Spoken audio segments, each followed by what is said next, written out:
We are live from Lindau, Germany, and it's the site of the 74th Lindau Nobel Laureate meeting.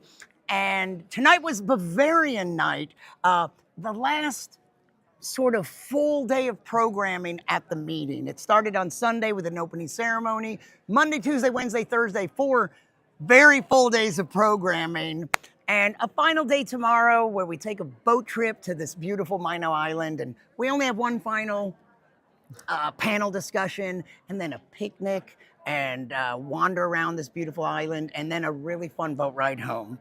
That's the way it always works. There's a lot of traditions associated with this meeting. This year is a chemistry meeting. We have about 30 Nobel laureates and about 600 young scientists from more than 80 countries. And I'm really excited to be talking to one of our delegates from Mexico, Eduardo Cienfuegos Pecina. Thank you. Thank you I very much, nailed Brian. it. You nailed it. I shouldn't have pointed out that I nailed it, but I nailed it. So I mean, many letters in my last name. I understand it. that's true. Eduardo, you're a chemist, I suppose. What kind of chemist? I am a clinical chemist. So what is a clinical chemist? Clinical chemistry is the science that is focused on medicinal chemistry. Basically, my bachelor trained me to work in a hospital, do blood tests. I was working in a blood bank, and now I'm doing my PhD in molecular biology, focusing structural biology. That's right. You're in your 4th year of your PhD? I'm in my 4th year of my PhD. Your 4th of 9 years? No, fourth of 4. Fourth of 4, so you're almost there. The deadline is killing me, though. Have you started working on your thesis? You're finished? Not yet. No, I will start working in the next months. Hopefully, excellent. Yes. So, did you always know you wanted to be a scientist, and a chemist in particular? I would say that I was in love with science since I was very young. My dad gave me a chemistry set when I was 5, and he gave me a telescope when I was 6, and a microscope when I was 7. And with these 3 things... Was your dad a scientist? My dad is an engineer. Okay. And my mother is a teacher, so I got the best teachers in the world.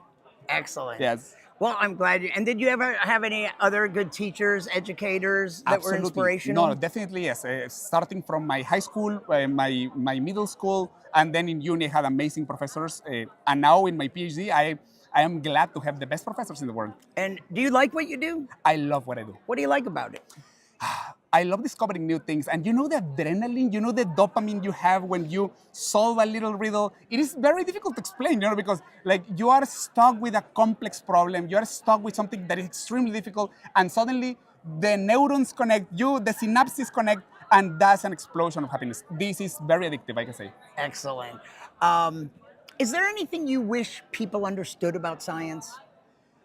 That science, it is not an ideology. Science, it is a way of thinking that uses the evidence we have, that uses the bare facts that we have, and we use it to build an understanding of the world. It's not an ideology, it is a way of thinking. It's a way of processing the data the world gives us, and it's the best tool humanity has ever invented.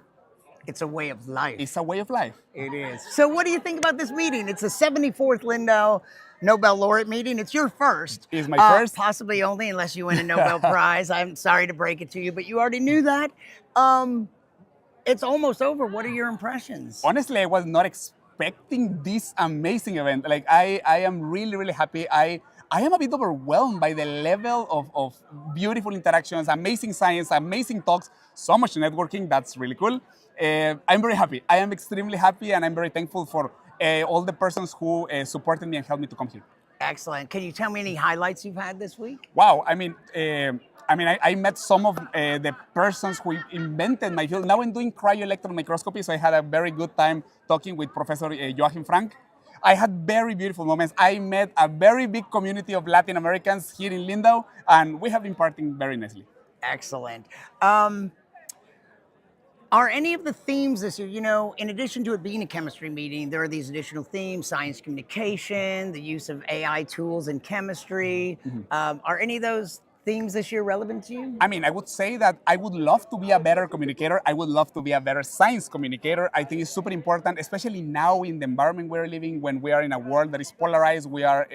We're bombarded by a lot of different types of misinformation. Science communication is key, and I would love to be better in this regard. Well, you seem pretty good at it. And you know what?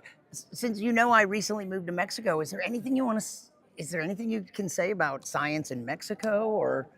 Scientists in Mexico are doing a great job. You have a president.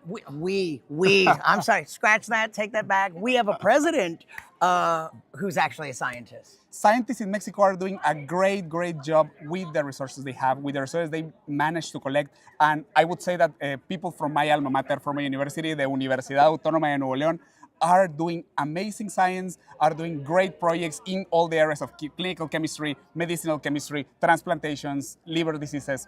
I'm very proud of them, and I'm very proud to have been part of their groups. So some people that are watching might be young scientists or future scientists. Hopefully, yes. Hopefully Maybe many. even might have an interest in applying for this meeting. Is there anything that you would say to young scientists or future scientists out there? Guys, follow your dreams and follow the evidence wherever it leads you. Guys, the world is beautiful, and I would tell you something. Magic exists. There is no way that humans can think in any mythology, any superstition. The real magic, you can only get it through science. And I can tell you, it's way more wonderful than anything we have ever written. The natural world is really amazing. Magic is real, and science is how you get it. I think you're a fantastic science communicator, and I've only known you for a few minutes. Thank you so much. Eduardo Cienfuegos Pecina, one of the 600 young scientists here this year. And we'll be back with still more live interviews with some of the scientists here.